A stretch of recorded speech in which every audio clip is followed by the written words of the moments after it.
आपको क्या लगता है कि ये जो बच्चे पैदा हो रहे हैं ऑटिज्म वाले, एडीएचडी वाले, ये टोटली नेचुरल है कि इसके पीछे कुछ और भी साइंस शामिल हो सकते हैं? जैसे कि अगर कोई एक लेडी है, वो शादी से पहले से ही अपने आप को काफी अच्छा रख रही है इन सब चीजों में, हेल्थ की कंडीशन में, तो उसके लाइफ में उतना प्रॉब्लम नहीं आएगा जितनी दूसरी औरत के लाइफ में आएगा, जिसने कि अभी अभी प्रेगनेंसी या प्लानिंग करनी है या जो भी करना है उसके लिए उसने ध्यान देना शुरू किया। ये मैं देखिए, ऐसा ये नहीं भी बोला, एक है। हाँ, अभी जो मैंने पॉइंट्स मिस आउट कर दिए थे कि क्या क्या सोसाइटी में मान्यता है या उस औरत को क्या क्या मान्यता है गलत, उसमें से ये भी एक पॉइंट है। 6 मंथ्स का नहीं है, 3 मंथ्स का है। हाँ, अब मैं मेरा ही एग्जांपल दे देता हूँ क्लास का, कि जनरली क्या होता है, मेडिकली भी बोला जाता है कि फर्स्ट ट्राइमेस्टर तक नहीं करना चाहिए फिजिकल एक्टिविटी, उसके बाद में थोड़ा बहुत मॉडरेट लेवल पे करना चाहिए, जो कि ट्रू है। जो नहीं बनना चाहिए उसको बनने दे देगा। जैसे कि अगर किसी को ज्यादा स्ट्रेस है तो उसको वो एड्रेनलिन, स्ट्रेस हार्मोन, कॉर्टिसोल ये ज्यादा बनने लग जाएंगे। बनना चाहिए था क्या, रिलैक्स। तो ऐसे सब गड़बड़ियां होने लग जाती है, तो ये सब में भी फायदा हो जाता है। तो अगर आप देखेंगे तो मुझे लगता है डॉक्टर्स को भी बताना ये चाहिए कि ऐसा ऐसा करने से उनको फायदा हो जाएगा, नेचुरल डिलीवरी होने के चांसेस बहुत हाई हो जाएंगे, और बाकी कॉम्प्लेक्सिटीज जो होती हैं चाइल्ड बर्थ के समय की, वो नहीं होगी। जो बच्चा पैदा होगा वो, उसमें प्रॉब्लम्स बहुत सारे नहीं होंगे। किस चीज ने आपको इंस्पायर किया कि women health, pregnancy and well being पे रिसर्च करने के लिए? विमेन हेल्थ पे बेसिकली हम कहें तो रिसर्च करने के लिए क्या चीज ऐसी हुई जो इंस्पायर किया आपको? जैसे कि मैंने बताया पहले क्वेश्चन में कि एक के बाद एक जब लोग आने लगे, तो मेरी भी रुचि बढ़ने लगी अलग अलग रिसर्च में। लेकिन ओवर दी पीरियड मैंने देखा कि औरतों की जो हेल्थ है, स्वास्थ्य है, उस पे ज़्यादा फोकस करने की ज़रूरत है। और ये बात मैंने काफ़ी बार मेरे क्लास में भी की कि ये इसलिए ज़रूरी है, उसके पीछे दो चार कारण हैं। कुछ मेरे सामने कारण एग्जाम्पल्स ऐसे है कि मुझे फिर ये सब चीज़ रिलेटेड लगने लगी। पहला तो मुझे लगता है कि आज की जो भी जनरेशन है, अभी आपने ऑटिज्म की बात की थी, एडीएचडी की भी बात की, आप उस फील्ड में भी काफी लोगों का इंटरव्यू ले रही हैं, आपके वीडियोस भी बने हैं। तो इससे रिलेटेड भी मैं एक बात बता दूंगा। आपको क्या लगता है कि ये जो बच्चे पैदा हो रहे हैं ऑटिज्म वाले, एडीएचडी वाले, ये टोटली नेचुरल है कि इसके पीछे कुछ और भी साइंस शामिल हो सकते हैं? जैसे कि इस बारे में रिसर्च करना या खोज आप कीजिए, आपको काफी डेटा इसमें मिलेगा कि माँ की प्रेगनेंसी के समय क्या हालत थी। जी बिल्कुल। आपने अगर किया होगा तो शायद ये डेटा आपके सामने आया रहेगा, हाँ। कि माँ की प्रेगनेंसी में क्या हालत होती है। ये होने वाले बच्चे को डिसाइड करती है काफी हद तक। जी बिल्कुल। तो ये जितने भी प्रॉब्लम्स बच्चों में पाए जाते हैं, जैसे कि आजकल आपने एक चीज का गौर किया कि आप जब छोटी थी, या आप अपनी मदर के टाइम पे पूछ लीजिए, या मैं मेरा भी अगर एग्जांपल देता हूँ, जब मैं छोटा था तब मुझे उतने बच्चे नहीं मिलते थे जिनको कि स्पेक्स होते थे, चश्मे होते थे। जी बिल्कुल। एक सर्टन एज होती थी, टीनेजर्स से आगे के किसी को एक एक को होता था। मतलब अगर मैं 10 लोगों को पकड़ूं, एक को चश्मा लगता था। हाँ। आप अभी किसी भी स्कूल में जाइए, आपको नहीं लगता बहुत सारे बच्चों को चश्मे? जी बिल्कुल। अब मैंने ये क्वेश्चन बहुत लोगों को पूछा तो लोग क्या बोलते हैं, वो तो टीवी देखने की वजह से। अरे बच्चे ने पेट में कहाँ से टीवी देख लिया? 2-2 3-3 साल में तो चश्मे लग रहे हैं लोगों को। ये एक एग्जाम्पल है। वैसे ही इम्यूनिटी भी काफी लोगों की ऊपर नीचे हो गई है, बच्चों की एलर्जी बचपन से ही होने लगी। इसमें एनवायरनमेंट का भी दोष होगा, बाकी चीजों का भी दोष होगा, लेकिन मुझे जो एक बड़ा एरिया समझ में आता है, वो मुझे लगता है कि उस लेडी के बारे में तो कोई सोच ही नहीं लग रहा है, सोच ही नहीं रहा है जिसने उसको पैदा किया है। आप इमेजिन कीजिए कि वो बच्चा 9 महीने, जो न्यूट्रिशन उसको मिल रहा है उस माँ का मिल रहा है, जो खुद कभी फिट थी ही नहीं। अगर मैं किसी बच्चे को आज भी जो पैदा हो चुका है उसको मैं किसी ऐसे होटल का खाना खिलाऊं जो कि अच्छा है ही नहीं, तो आपको क्या लगता है उसकी हेल्थ बहुत अच्छी हो जाएगी? नहीं। इस बात पे लोग गौर नहीं कर रहे, अब गौर करना भी नहीं चाहते। जी। क्योंकि सबको पैदा होने से पहले क्या लगता है कि बच्चा तो अच्छा ही पैदा होने वाला है। अब जब बच्चे में गड़बड़ी आ गई तो फिर लिंक कुछ और ढूंढने लगते हैं। वो क्या बोलते हैं, हाँ वो लेडी क्या बोलेगी, मेरी माँ को वो प्रॉब्लम था, वो खुद ब्लेम लेना नहीं चाहती। This is bitter truth, but ये सोसाइटी में है, या उसको ये लिंक कोई समझा नहीं पाता है ना वो समझना चाहती है। हम्म। तो मुझे लगता है कि हम अगर वेजिटेबल के बारे में सोचते हैं कि ग्राउंड अच्छा होगा तो वेजिटेबल्स अच्छी होंगी, ऑर्गेनिक खेती होनी चाहिए, ये होना चाहिए, होना चाहिए। सेम तो मदर के बारे में भी ट्रू है। जी बिल्कुल। तो अभी जो हो रहा है, जो मुझे लग रहा है वो इतना डेंजरस लग रहा है सीन, कि मुझे लग रहा है हर जनरेशन अपने पहले वाली जनरेशन से ज्यादा प्रॉब्लम में पैदा हो रही है, या प्रॉब्लम के साथ पैदा हो रही है। हम्म। अब ये इसलिए भी हो रहा है क्योंकि माँ ने अपने आप को कभी अच्छा नहीं रखा।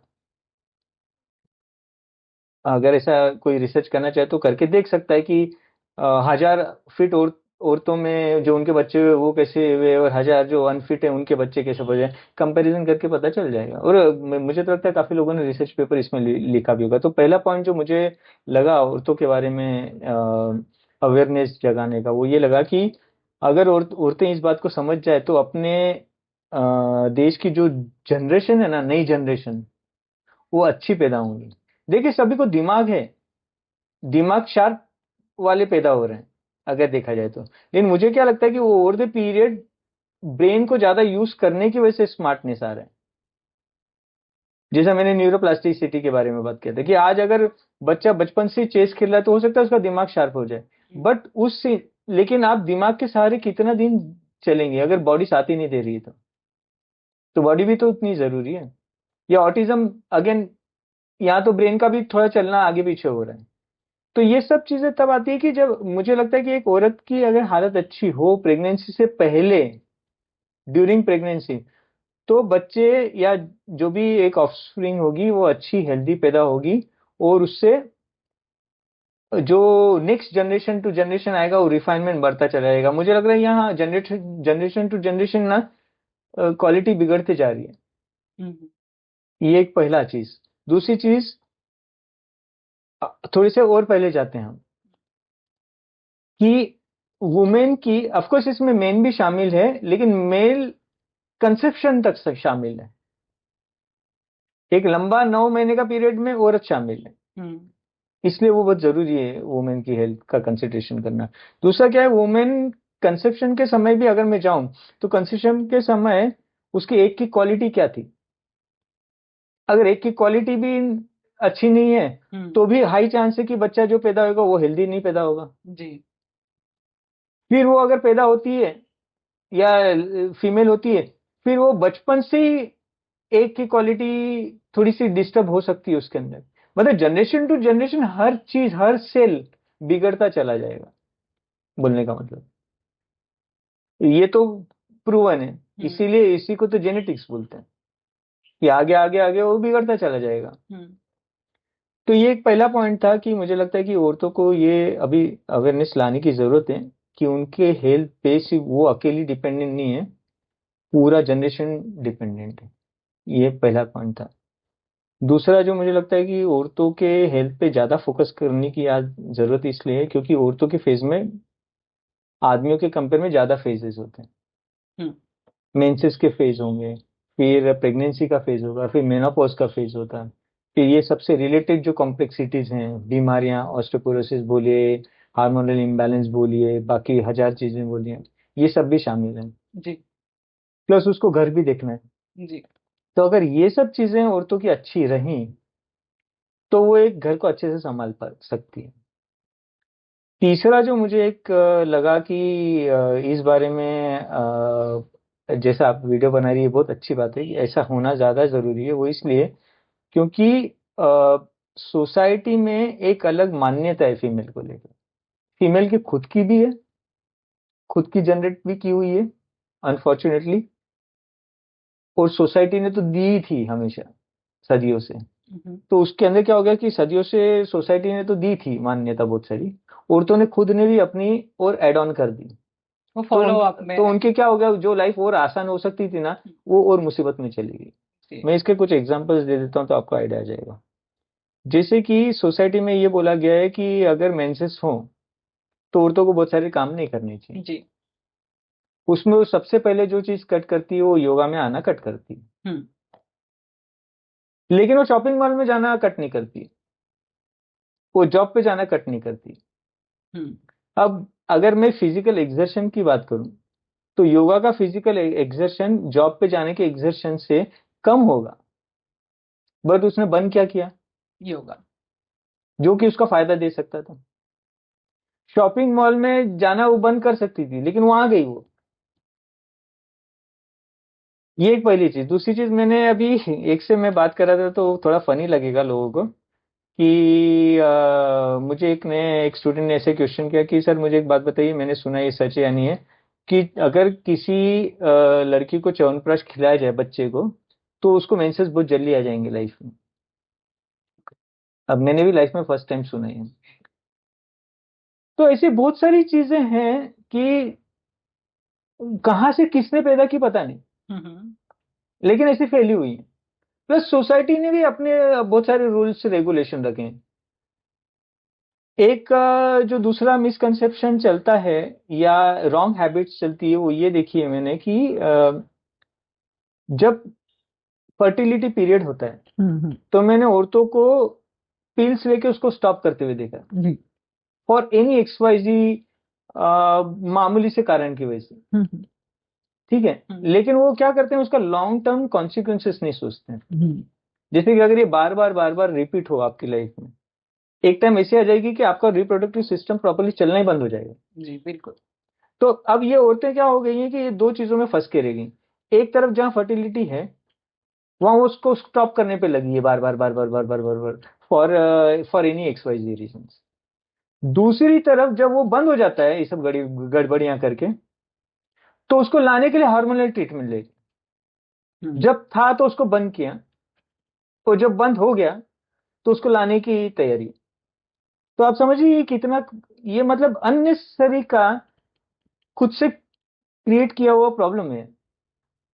तो ऐसे ये समाज की उनकी खुद की जनरेट की हुई ये सब चीजें हैं जो कि उनको शांति से रहने नहीं देती नहीं। तो ये जो दो तीन चीजें मैंने आपको गिनवाई, ये सब को देखते हुए मुझे लगता है कि अ, औरतों को इन सब चीजों का अगर अवेयरनेस आ जाए तो अपनी लाइफ को वो हेल्दी तो बना ही सकती हैं, काफी हद तक उसको इम्प्रूव करके अपनी लाइफ को काफी हद तक अच्छी कर सकती हैं। जी। हजार जो इन सब चीजों से रिलेटेड जो बीमारियां हैं वो सब बीमारियों को दूर रख के अपनी लाइफ अच्छे से बिता सकते हैं। तो ये सब कारण थे कि मुझे लगा कि ये एक टॉपिक ऐसा है कि जिसपे कि ओपनली सोसाइटी को, घर वालों को, सभी को इस बारे में अवेयरनेस बढ़ाना चाहिए। तो अभी जैसे आपने बोला कि प्रेगनेंसी में जो भी मदर खाती हैं पीती हैं जो सोचती हैं वो कंटिन्यू फॉर्म में बच्चे में जाता है, आगे की ओर बढ़ता है और जनरेशन टू जनरेशन आगे फॉलो फ्लो होता है। तो ऐसा जैसे कि आज की मदर बहुत ज्यादा स्ट्रेसफुल रह रही है, प्रेगनेंसी हो, घर प्रेगनेंसी के दौरान जैसे घर को संभालना और वर्क लोड, तो इन सब चीजों में एक बच्चे के लिए अच्छे वेलबींग, फिजिकल हेल्थ और मेंटल हेल्थ पे बात किया जाए तो कैसे एक मदर एक बच्चे को नरिश कर सकती है और उनके लिए क्या सोल्यूशन होगा? मेरा तो यही सजेशन है कि जैसे कि मैंने इससे पहले बताया कि लाइफ में तीन चीजें होना जरूरी है। फिजिकल एक्टिविटी, अच्छा खाना, और लाइफस्टाइल करेक्शन। ये तीनों मेल फीमेल दोनों के लाइफ में होना चाहिए। अभी फीमेल की बात चल रही है तो उनके लाइफ में तो होना ही चाहिए। हम्म। अगर वो लेडी काम कर रही है, जॉब कर रही है, हम्म। तो उस लेडी को तो एक्स्ट्रा टाइम निकालना ही पड़ेगा अपने हेल्थ के लिए। और ये जितना जल्दी करे लाइफ में उतना अच्छा है, क्योंकि क्या है कि ये जितना इसका बैकलॉग बढ़ता चला जाता है आपको एक हेल्दी स्टेट पे आने के लिए उतना टाइम लगने लग जाता है। हम्म। जैसे कि अगर कोई एक लेडी है वो शादी से पहले से ही अपने आप को काफी अच्छा रख रही है इन सब चीजों में, हेल्थ की कंडीशन में, तो उसके लाइफ में उतना प्रॉब्लम नहीं आएगा जितनी दूसरी औरत के लाइफ में आएगा जिसने कि अभी अभी प्रेगनेंसी या प्लानिंग करनी है या जो भी करना है उसके लिए उसने ध्यान देना शुरू किया। मैं ऐसा नहीं बोल रहा हूँ कि ध्यान तभी नहीं देना चाहिए उसने, लेकिन जो जितना लेट देगा उसके लिए उतना वो उसको मेंटेन कर पाना मुश्किल होता चला जाएगा। तो मेरा सभी को यही सजेशन है कि जब आपकी लाइफ में कोई प्रॉब्लम नहीं होता, खास करके जब आप सिंगल हैं, हम्म। तब अपने आप पे मैक्सिमम ध्यान देना शुरू कर दो। जी। क्योंकि वो प्रैक्टिस, वो माइंडसेट, क्योंकि एक माइंडसेट लगता है, ये सब करने के पीछे माइंडसेट लगता है। ये सबके पास की बात नहीं है, रोज सुबह उठना है, अपना ख्याल रखना है, ये हैबिट की बात है। आपने लाइफ में ये हैबिट जितनी जल्दी शुरू की, आपको उसको मेंटेन करना उतना आसान हो जाएगा। आपके लिए बहुत सारी चीजें एक साथ नहीं होगी। जैसे कि अगर किसी ने शादी के पहले अपने आप को मेंटेन रखा है, तो शादी के बाद में वो ऑलरेडी मेंटेन्ड ही है। तो उसको क्या है फायदा, कि उसको सिर्फ अपने आप को रोज मेंटेन करना है, उसको नए सिरे से शुरुआत नहीं करनी है कि मुझे अभी अभी यहाँ अभी तो ये मुझे पता ही नहीं योगा क्या होता है, वो वॉक के लिए तो कभी गई नहीं, सुबह उठी नहीं कभी जल्दी। ये जब चीजें अक्यूमुलेट हो जाती हैं तो ये मेंटल स्ट्रेस क्रिएट करती हैं। तो जिन लोगों को मेंटल स्ट्रेस कम करना है वो तो पहले से शुरू कर दें, वरना क्या होगा कि ऑलरेडी जॉब का स्ट्रेस है, घर का स्ट्रेस है, बाकी का स्ट्रेस है, उसमें योगा भी एक स्ट्रेस बन कर रह जाएगा। योगा या फिजिकल एक्टिविटी, क्योंकि जिसने कभी कुछ किया ही नहीं ना, उसके लिए सुबह उठना स्ट्रेसफुल ही होता है, भले वो योगा के लिए उठे। तो मेरा बोलना ये है कि वो सबसे पहले शुरू कर दें। और जैसे मैंने बताया कि माँ की हेल्थ डिसाइड करती है बच्चे की हेल्थ कैसी होगी, वो फिजिकल हो या मेंटल हो। तो जो मैंने आगे मैं बुक का वो जिक्र करूंगा कि मैंने उस बुक में ये भी बताया कि सिर्फ अगर स्ट्रेस हो, सिर्फ स्ट्रेस, तो वो कितने सारे फिजिकल चेंजेस बॉडी में ला सकता है। वो दुनिया की हर बीमारी लाके खड़ा कर देगा स्ट्रेस। फिर वो स्ट्रेस योगा का जाने का हो, या जॉब का स्ट्रेस हो, या कोई भी स्ट्रेस हो, उससे स्ट्रेस से रिलेटेड जितनी भी बीमारियां वो सब उस इंसान को होने लग जाएगी। तो इससे बचने का एक ही तरीका है कि आप जितना हो सकता है लाइफ में उस उतना पहले इस चीज को फायदा होगा। आप इसको लास्ट मोमेंट पे अगर लाने की सोचेंगे तो नहीं होना है। जैसे कि मैंने अभी बाकी बताया था कि मान्यता होती हैं, बहुत अलग अलग मान्यताएं सोसाइटी में। अभी ये बोलते समय मुझे और एक पॉइंट याद आया है उसमें, वो ये कि बहुत सारी औरतों को ऐसा लगता रहेगा कि योगा तो मैं तब करूंगी जब मैं प्रेग्नेंट हो जाऊंगी, जी। जब मैं प्रेग्नेंट हो जाऊं, ताकि बच्चे को फायदा हो। हाँ। जो बॉडी ऑलरेडी डैमेज हो चुकी है, आप उसको प्रेगनेंसी में रिकवर नहीं कर सकते, क्योंकि प्रेगनेंसी में ऑलरेडी बहुत सारे लिमिटेशंस होते हैं। आपको लग रहा है 3 बादाम खा के बच्चा एकदम आइंस्टीन पैदा हो जाएगा, ऐसा नहीं होगा। आपको बहुत पहले से उसके प्रिपरेशन करना पड़ेगा। आपको लगता है कि प्रेगनेंसी में आपने योगा ज्वाइन कर दिया तो बच्चा एकदम मतलब कुछ अजूबा एकदम शूरवीर हो जाएगा, ऐसा नहीं होगा। क्योंकि आपने ऑलरेडी लेट कर दिया। आप ये सोच के देखिए कि एक नॉर्मल इंसान को योगा करते समय, हाथ पैर हिलाते समय कितना ट्रबल होता है, पेन होता है, स्ट्रगल होता है। प्रेगनेंसी में तो वो डबल स्ट्रगल होगा। जी। तो अगर प्रेगनेंसी में मैं किसी चीज को स्टार्ट करूं, वो बहुत रॉन्ग टाइम है किसी को स्टार्ट करने का। या मैं ये बताने की कोशिश नहीं कर रहा हूँ कि प्रेगनेंसी में किसी को योगा नहीं ज्वाइन करना चाहिए, करना चाहिए, लेकिन उस औरत को उतना फायदा नहीं होगा जितना कि उस औरत को हो सकता था अगर वो प्रेगनेंसी से बहुत पहले से ज्वाइन किया होता उसने। तो आज उसको मैक्सिमम फायदा हो रहा होता। अब जो जो ज्वाइन कर रहा है लेट, उसको 10%, 20%, 30% ही फायदा होगा। लेकिन ठीक है, उतना भी कोई बुरी बात नहीं है, मैं ऐसा नहीं बोल रहा हूँ कि उसको नहीं करना चाहिए, बट तुमको बहुत ज्यादा फायदा हो सकता था। तुमने उसको रिड्यूस करके एकदम छोटे फायदे में काम निकलने की कोशिश। जी।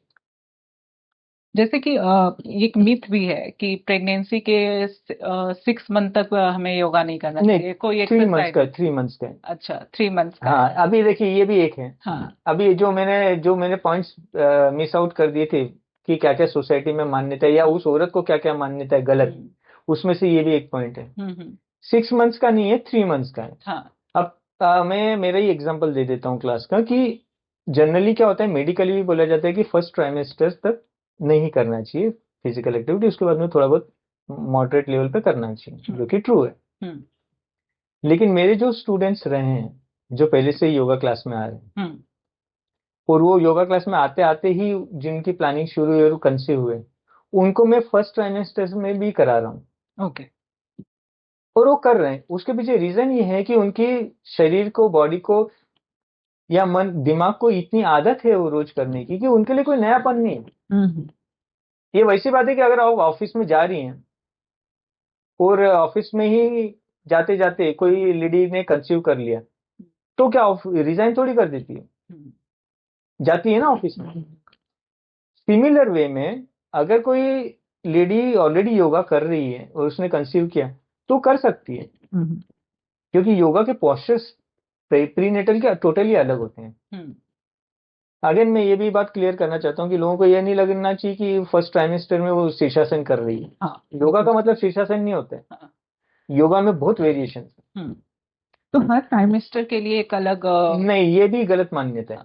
ये तो डिपेंड करता है ना कि उसकी कैपेसिटी क्या है। जी मैं इसीलिए बोला किसी भी चीज को जनरलाइज स्केल में नहीं डाला जा सकता है, हम्म उसकी हालत क्या है। अभी जैसे कि मैंने फर्स्ट ट्राइमेस्टर में मेरे स्टूडेंट्स को अलाउ करता हूँ, हम्म कोई नए नए मुझे फोन किया तो मैं नहीं अलाउ करता हूँ, क्योंकि मुझे उसकी मेडिकल हिस्ट्री नहीं पता है कि उसने क्या किया है लाइफ में, क्या नहीं किया। तो मैं बोलता हूँ 3 महीने से पहले तो आना मत। दूसरी चीज अपने गायनेकोलॉजिस्ट से पूछ के ही आना, जी बिल्कुल क्योंकि मुझे उनके बारे में कोई भी मेडिकल हिस्ट्री नहीं पता है। मुझे मेरे स्टूडेंट्स के बारे में मालूम है कि उसकी क्या कैपेसिटी थी।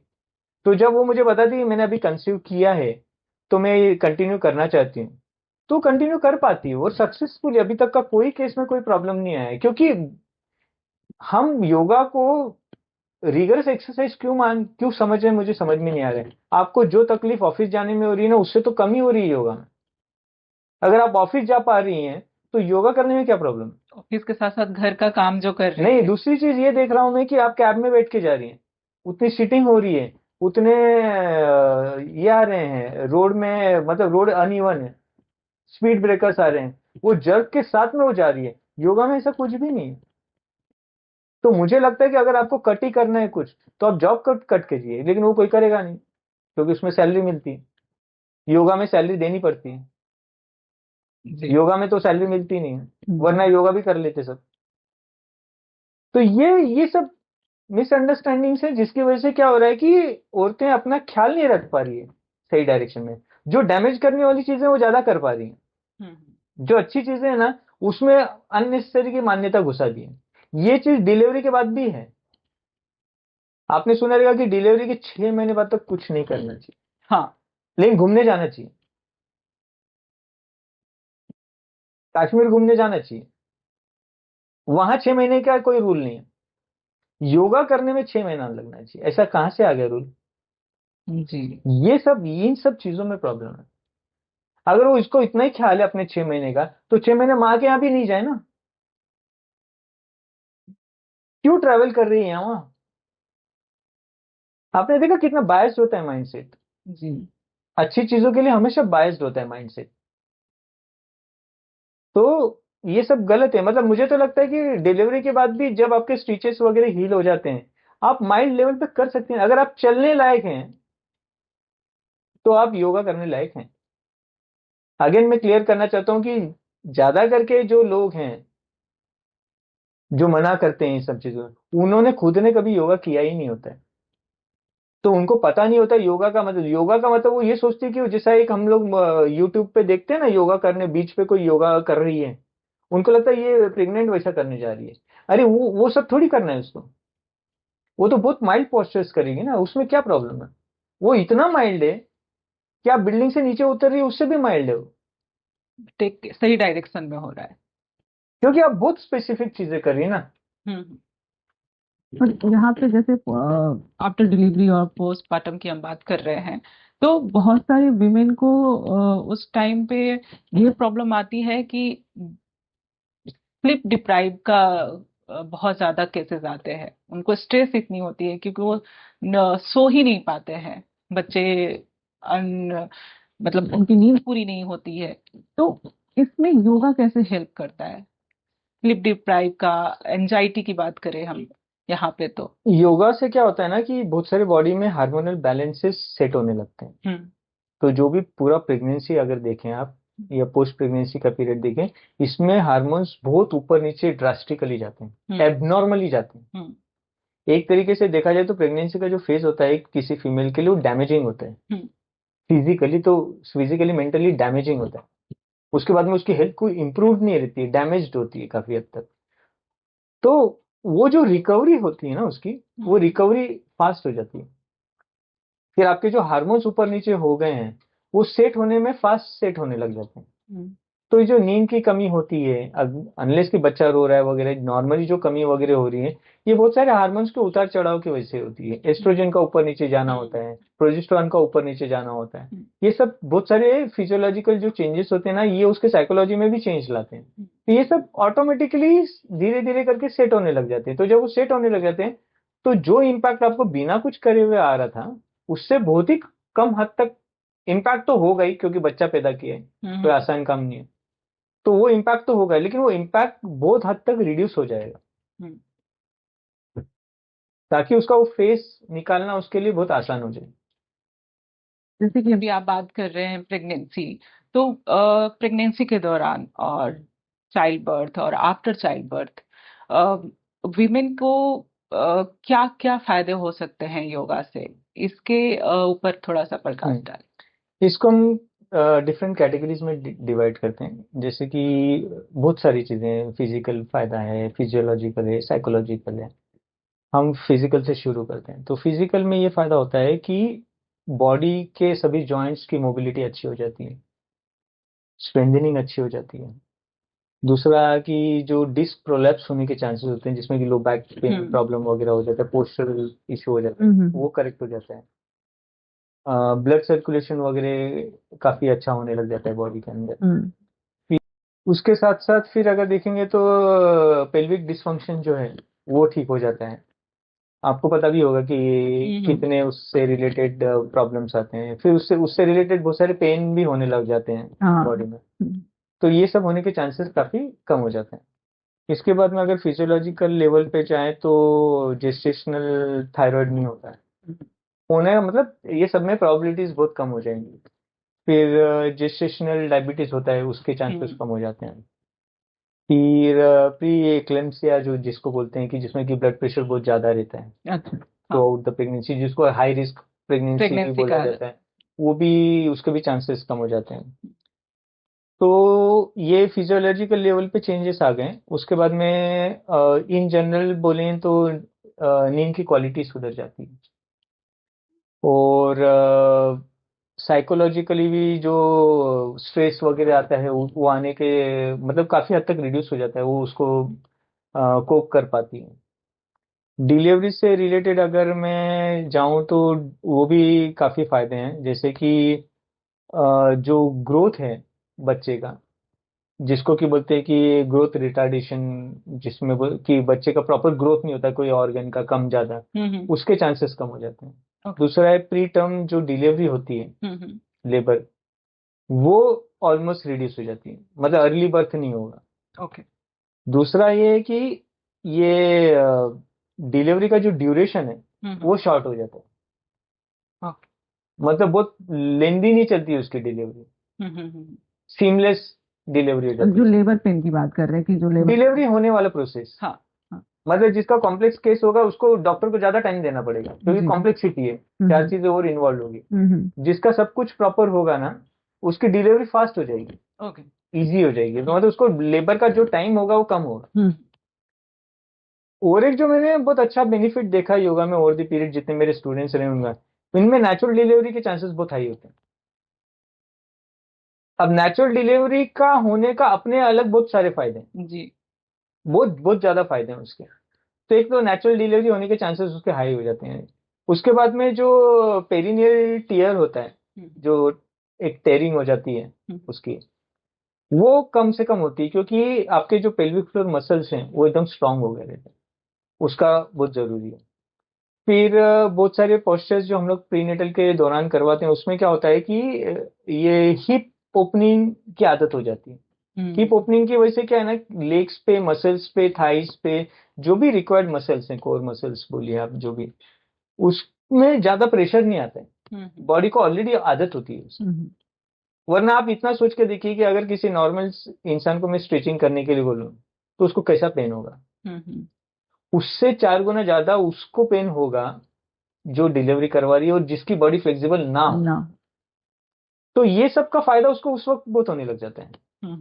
अब ये यहाँ तक ही लिमिटेड नहीं है, इसके बाद में लैक्टेशन पीरियड में भी उसको फायदा होता है, क्योंकि लैक्टेशन जो होता है ना हमारे बॉडी में, वो 2 हार्मोन्स की वजह से होता है। एक तो प्रोलैक्टिन होता है, दूसरा ऑक्सीटोसिन होता है। ये दोनों हार्मोन्स प्रॉपर होंगे ना तो लैक्टेशन में प्रॉब्लम नहीं होता है। अब हार्मोन्स का जैसा मैंने बताया रेगुलेशंस में भी योगा का फायदा होता है। हम्म, ये ऑक्सीटोसिन जो हार्मोन है ना ये मैंने स्ट्रेस में भी काम में आता है एक्चुअली। जी। इसके बारे में भी मैंने अपनी बुक में लिखा है कि उसमें कैसा फायदा होता है योगा का। हम्म, तो ये सब हार्मोन्स में इनको फायदा होने लग जाता है। तो ऐसे करके आप अगर डिफरेंट फेजेस में देखें फिर एंड्योरेंस बढ़ जाता है फीमेल का। तो एंड्योरेंस बढ़ने की वजह से डिलीवरी के समय एक हार्मोन्स रिलीज होता है जिसका नाम है रिलैक्सिन। जी। रिलैक्सिन हार्मोन की वजह से क्या होता है कि उस बॉडी सपोर्ट करती है कि डिलीवरी कम पेन में हो जाए। लेकिन जो ऑलरेडी स्ट्रेसफुल सिचुएशन में होगी ना वो उसके हार्मोन्स के सिक्रेशन को भी डिसरप्ट करेगी, हम्म, रुकावट डालेगी। क्योंकि स्ट्रेस क्या है ना, स्ट्रेस एक इतना पावरफुल होता है कि वो बॉडी में हर चीज को उलट पुलट करके रख सकता है। वो जो हार्मोन्स बनना चाहिए उसको बनने नहीं देगा, हम्म, जो नहीं बनना चाहिए उसको बनने दे देगा। जैसे कि अगर किसी को ज्यादा स्ट्रेस है तो उसको वो एड्रेनलिन, स्ट्रेस हार्मोन, कॉर्टिसोल ये ज्यादा बनने लग जाएंगे। बनना चाहिए था क्या, रिलैक्सिंग। तो ऐसे सब गड़बड़ियां होने लग जाती है। तो ये सब में भी फायदा हो जाता है। तो अगर आप देखेंगे तो डिफरेंट साइकोलॉजिकली बोलिए, फिजियोलॉजिकली बोलिए, ये अलग अलग अलग अलग लेवल पे फायदा होने लग जाता है। थ्रू आउट द डिलीवरी मतलब थ्रू आउट प्रेगनेंसी से लगा के तो डिलीवरी तक आप देखें, पोस्ट डिलीवरी भी देखें तो फायदा होता है इसमें। हाँ, और एक पॉइंट याद आया मुझे, वो मैं ऐड करना चाहता हूँ, कॉस्मेटिक। हम्म, हालांकि जब मैं वर्ड कॉस्मेटिक यूज करता हूँ ना तो लुक एंड फील में सेकेंडरी रख रहा हूँ, बट फिर भी मैंने उसको कॉस्मेटिक नाम इसलिए दिया क्योंकि it impacts cosmetic side of the female. इसके लिए वो, क्योंकि वो फीमेल को एक थोड़ा सा वो भी रहता है कॉस्मेटिक साइड का, तो उनके लिए वो थोड़ा सा एक उनका पर्सनल क्लोज फील्ड है वो। इसलिए मैं इसको कॉस्मेटिक नाम दे रहा हूँ। कॉस्मेटिक चेंज में बहुत सारे फायदे होते हैं योगा के। जैसे कि मुझे मैक्सिमम जो फोन कॉल्स आते हैं, हम्म, मुझे उन लेडीज के आते हैं जिनकी डिलीवरी हो चुकी। अब सबका एक ही क्वेश्चन है कॉमन, और वो उन्होंने उनकी जिंदगी पूरी उथल पुथल करके दे दी थी कि ये पेट तो अंदर जा ही नहीं रहा। जी। अब ये समस्या उसको क्या लग रहा होता है प्रेगनेंसी से पहले, कि जैसे मैं बाकी हीरोइनों को देखती हूँ कि उसने बच्चा पैदा कर दिया वापस मूवी में आ गई, वैसा मैं भी करने लग जाऊंगी। लेकिन वो ये भूल जाती है कि उसका क्या बैकग्राउंड है, हीरोइन का कितनी बात सच है या नहीं है अपने को नहीं पता, लेकिन इसका क्या बैकग्राउंड है, इसने तो कभी कुछ किया ही नहीं। तो अब इशू क्या होता है कि अगर आपका सी सेक्शन हुआ है हम्म, तो सर्जरी कैसे हुई, आपने प्रेगनेंसी में अपने आप को कैसा रखा, स्ट्रेच कितना हुआ, ये सब डिसाइड करेगा कि पोस्ट डिलीवरी आपका स्टमक कितना अंदर जाए। तो ये बहुत कॉमन सा प्रॉब्लम है और ये कोई खुल के बात नहीं करता है। ये मुझे लगता है कि ये अगर आपने बहुत पहले ही सोचा, प्रेगनेंसी से कंसेप्शन से पहले अगर इस बात को सोचा ना, हम्म, तो डिलीवरी के बाद पता भी नहीं चलेगा कि इस लेडी ने किसी को डिलीवर किया। हम्म, और एक कॉमन प्रॉब्लम जो होता है इसके साथ में वो ये होता है कि जिसको बोलते हैं डायस्टिसिस रेक्टाई करके मेडिकल नाम दिया है। उसमें क्या होता है कि एब्डोमिनल सेपरेशन हो जाता है। मतलब ये जो एब्डोमिन्स की लाइनिंग होती है ना बीच की, वो रप्चर हो जाती है बहुत लोगों में। हाँ। तो वो लेडी का ऐसा हो जाता है प्रॉब्लम कि वो डिलीवरी के बाद भी जिंदगी भर प्रेग्नेंट दिखती है। मतलब एक नॉर्मल लेडी का पेट स्लाइटली ऊपर नीचे हो सकता है, मसल्स कितने लूज थे क्या था वैसा उस डिपेंड करता है उसमें। लेकिन जिसका ये प्रॉब्लम हुआ है, ये रप्चर के बाद में वो स्टमक कभी अंदर जा ही नहीं सकता। वो नहीं जाएगा वो तो दूसरी बात है, वो इतना बाहर रहेगा क्योंकि उसमें क्या हो जाता है कि इंटेस्टाइन बाहर की तरफ आने लग जाती है। जैसा हर्निया का कैसा होता है, हर्निया में जो प्रॉब्लम होता है ना, ये आप बड़े लेवल पे सोच लीजिए। तो ये एक प्रॉब्लम हो जाती है। तीसरा कॉस्मेटिक का जो मुझे लगता है बेनिफिट वो है कि स्ट्रेच मार्क्स कम हो जाते हैं। क्योंकि जिसकी बॉडी जितनी ज्यादा फ्लेक्सिबल, स्ट्रेच मार्क का क्या है कि मसल टेयर हो रहा है, हाँ। तो जिसकी बॉडी जितनी ज्यादा फ्लेक्सिबल होगी ना उसको स्ट्रेच मार्क्स उतने कम होंगे। सैगिंग, लूजनिंग, ये जो भी चीजें हैं ना वो कम से कम हो। तो एक जो शेप की बात कर सकते हैं आप, प्रपोर्शन की बात कर सकते हैं ना, इसमें भी योगा का फायदा होता है। लेकिन ये मैं इसको कॉस्मेटिक लेवल तक नहीं रखना चाहता, मैं एक स्टेप और इसमें बोलना चाहता हूँ कि ये मामला लगता कॉस्मेटिक होगा लेकिन ये हेल्थ से भी रिलेटेड।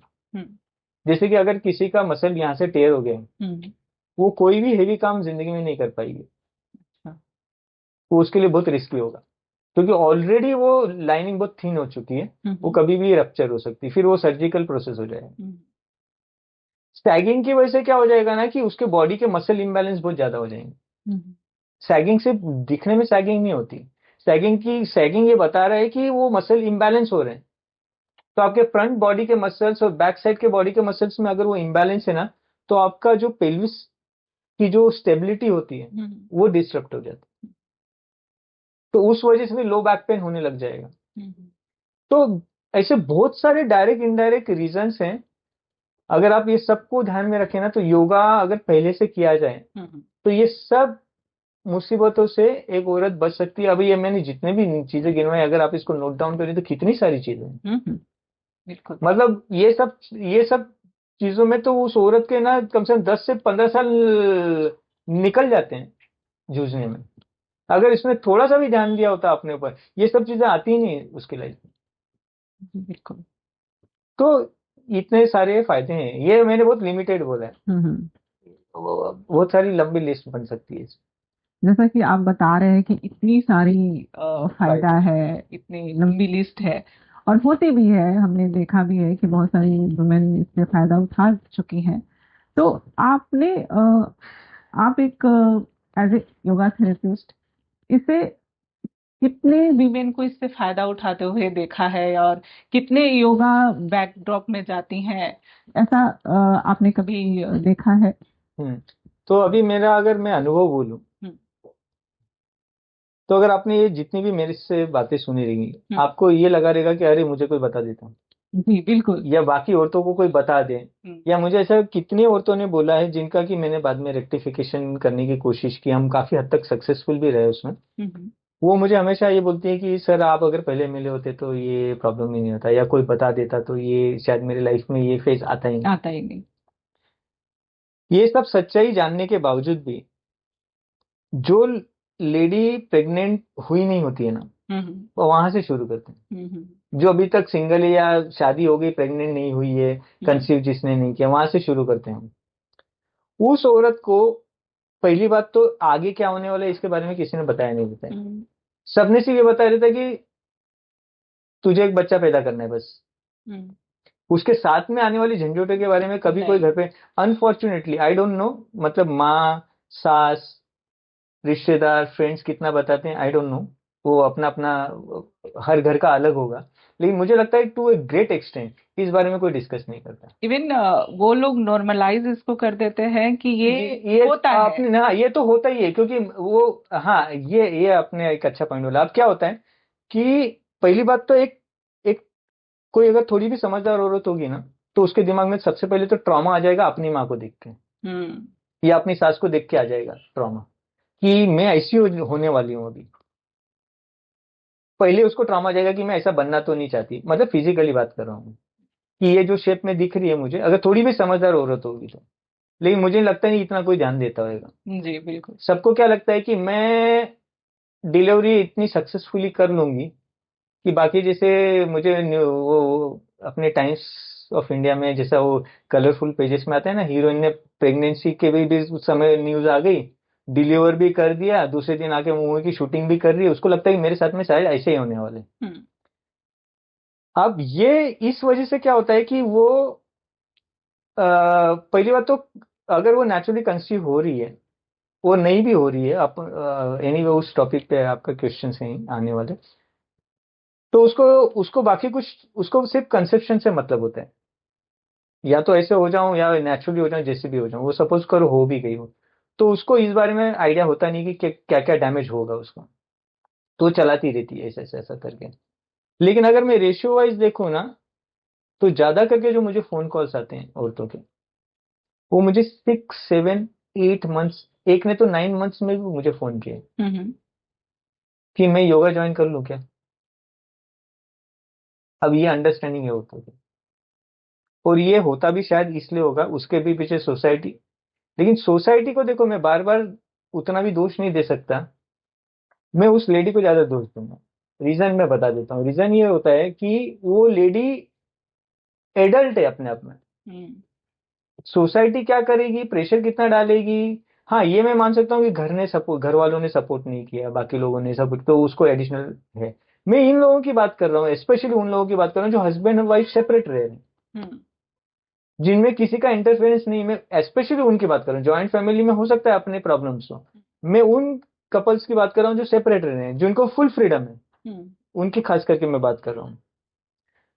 ये लोग क्या हो रहे हैं कि जैसे ही प्रेग्नेंट होते हैं ये अपने वर्ल्ड में, लेकिन इन्होंने सुना होता है कहीं तो भी कि अगर मैंने योगा कर लिया तो बच्चा बहुत अच्छा पैदा होने वाला है।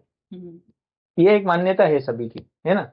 तो क्या करती हूँ, वो सोचती है मैं इसको एक चेकलिस्ट जैसा पूरा कर लूंगी, हम्म मैं डिलीवरी से पहले एक बार योगा जाके आ जाऊंगी। तो ये ज्यादा करके जो औरतों का मुझे फोन आता है ना, 6 7 8 मंथ्स तक मुझे फोन आते हैं। वो 6 मंथ में मुझे फोन करती है इंक्वायरी के लिए, 7 मंथ में मुझे ज्वाइन करती है। ओके अब 2 महीने में क्या हो जाएगा। हम्म बट उसके दिमाग में क्या है मालूम है क्या, मैंने योगा को छू के आ गई, मतलब योगा का प्रभाव मेरे बच्चे पे होगा, जबकि कुछ नहीं होने वाला। उसको करना चाहिए था कंसेप्शन से पहले। वो एक फॉर्मेलिटी के तौर पे वो करके चली जाती है, जैसे कि फॉर्मेलिटी के लिए वॉक करने कैसे चली जाती है। उसको कोई इच्छा नहीं होती कभी वॉक करने की, उसने सुना होता है प्रेगनेंसी में वॉक करना चाहिए। अब मुझे एक बात बताओ, प्रेगनेंसी में वॉक करना चाहिए, अच्छी बात है, तो प्रेगनेंसी से पहले क्यों नहीं कर लिया। 3 बादाम अभी क्यों खाए। 3 बादाम अगर पहले खाए होते, मुझे एक बात बताइए, 3 बादाम किसी लेडी ने खा भी लिया, जिसकी बॉडी को बादाम पचाने की आदत नहीं है, उसकी प्रेगनेंसी में क्या पच जाएगी। हम्म एक नॉर्मल इंसान के, जो नॉर्मल इंसान पकड़ू जो नहीं है प्रेग्नेंट, उसमें इतने प्रॉब्लम्स हैं फिजिकल, प्रेगनेंसी में तो और डबल हो चुके रहते हैं। उस स्टेज पे जाके आप अगर सोचोगे कि मैं उसको ऐसे रेक्टिफाई कर दूं वैसे रेक्टिफाई कर दूं, नहीं होना है। तो ये बहुत दुख की बात है। ये मुझे जो दिखता है वो ये दुख की बात है कि मेरे जो स्टूडेंट्स सबसे ज्यादा हैं वो हैं जिन्होंने ये मेरा लेक्चर पहले सुना है, उसके बाद में कंसीव हुआ। ओके ज्यादा करके औरतें क्या करती हैं, एक फॉर्मेलिटी के लिए सब जगह पे फोन लगा देती हैं और हार्डली आ पाती हैं। उसमें से कोई आ गई, इक्की दुक्की तो आ गई, वरना ज्यादा करके तो मैंने अभी तक का मेरा स्टैटिस्टिक्स ये रहा है कि वो स्टूडेंट्स आए हैं जो पहले से कर रहे थे। और मैं ये भी बता दूं, सभी दर्शकों को भी पता चल जाएगा कि उनको फैंटास्टिक रिजल्ट मिले। आज उनकी वो समस्याएं नहीं है जो आम औरतों की हैं जिन्होंने डिलीवरी की। वो हमेशा इनसे पूछते हैं कि अरे तूने ऐसा क्या किया कि जो ऐसा हुआ। वो ये नहीं जानते कि वो उसने बहुत पहले से तैयारी की थी तो ज्यादा करके ये एक ये और एक समस्या है औरतों के लिए, जो मैंने सोचा ना कि औरतों के बारे में क्यों ये सब जानना जरूरी है। हाँ उसके पीछे रीजन ये है कि हर फेज में औरत ने अपने लिए एक बहुत बड़ा ना एक वॉल क्रिएट कर ली जी बिल्कुल और खुद ही अटक कर गई है उसमें। ये सब चीजें मेनोपॉज तक जाती हैं। तो मुझे लगता है कि सोसाइटी को तो सुधरना चाहिए, औरतों को खुद को भी सुधरने की बहुत ज्यादा जरूरत है, क्योंकि वो जब तक नहीं करेंगी ना खुद से। अब अगेन मैंने बताया ना कि कुछ फैमिली ऐसी है कि जहाँ कोई रेस्ट्रिक्शन ही नहीं है, वहां तो पूरा एडवांटेज ले सकती थी वो। क्योंकि अब ये जो वीडियो देख रहे हैं उसमें से बहुत सारी औरतें ये बोलेंगी कि मेरे लाइफ में ये प्रॉब्लम है, इतने सारे लोगों को संभालना पड़ता है। ठीक है, उनका प्रॉब्लम जेन्युइन हो सकता है, लेकिन बहुत पॉपुलेशन ऐसा है जिनको कोई प्रॉब्लम नहीं है। वो तो फुल एडवांटेज ले सकते थे, नहीं लिया उन्होंने कभी, समझ की वजह से, मिसअंडरस्टैंडिंग की वजह से, और हर चीज को टेक इट फॉर ग्रांटेड लेने की वजह से। जी तो परसेंटेज बहुत कम है। और इसमें मुझे लगता है कि मुझे तो लगता है कि डॉक्टर शायद बोलते होंगे, मैंने ऐसा कोई सर्वे किया नहीं, मुझे लगता है गायनिक बोलती तो होगी कि जाके योगा करना चाहिए, लाइफस्टाइल करना चाहिए, क्योंकि मुझे लगता है कि ये इस बारे में थोड़ा सा अवेयरनेस ज्यादा फैलाने की जरूरत है कि अगर कोई लेडी कंसीव करना चाहती है तो उसके पहले को कब करे, कितना फायदा हो सकता है उसको, चलो उसको नहीं तभी पता चला तो कितने जल्दी वो ज्वाइन करें, इस बारे में मतलब एक जनरल समझ होना जरूरी है। और मुझे लगता है डॉक्टर्स को भी बताना ये चाहिए कि ऐसा ऐसा करने से उनको फायदा हो जाएगा, नेचुरल डिलीवरी होने के चांसेस बहुत हाई हो जाएंगे, और बाकी कॉम्प्लेक्सिटीज जो होती हैं चाइल्ड बर्थ के समय की वो नहीं होगी। जो बच्चा पैदा होगा वो उसमें प्रॉब्लम्स बहुत सारे नहीं होंगे। जैसे कि मैं अपनी बात करूं तो मुझे भी गायनी ने सजेशन दिया था की एक्सरसाइज और योगा करे। तो हमने भी शुरू से ही वो नॉर्मल सा 2-3 योगा का और एक्सरसाइज का हमें सजेशन दिया गया था, तो हमने किया था और मैं मतलब बहुत इजीली और नॉर्मल हाँ वही मैं बोला ना कि बहुत फर्क पड़ता है। मैं बोला ना, मेरे स्टूडेंट्स हैं ना, उनमें से सबसे ज्यादा की नेचुरल लेबर हुआ है, डिलीवरी। और उनको उससे बड़ा फायदा तो मुझे जो दिखता है, जो मुझे हर हर 2 दिन में एक बार फोन आता है, पोस्ट डिलीवरी का लगता है। हम्म। वो फिर से वापस वैसी हो गई है लगभग जैसे वो प्रेगनेंसी से पहले थी। अब इससे अच्छी बात क्या होगी? यही ड्रीम होता है हर औरत का, जी बिल्कुल। बट अनफॉर्चुनेटली वो इसको एग्जीक्यूट ही नहीं कर पाती इन सब माइंडसेट की वजह से। तो ये ज्यादा और ज्यादा मुझे लगता है औरतों को ये करने की जरूरत है कि बाकी नहीं भी करें तो भी फुल प्रेगनेंसी में इनको पूरा अपने ऊपर ध्यान देना चाहिए, खाने पे, कुछ ना कुछ करने पे और एक्टिव रहने पे।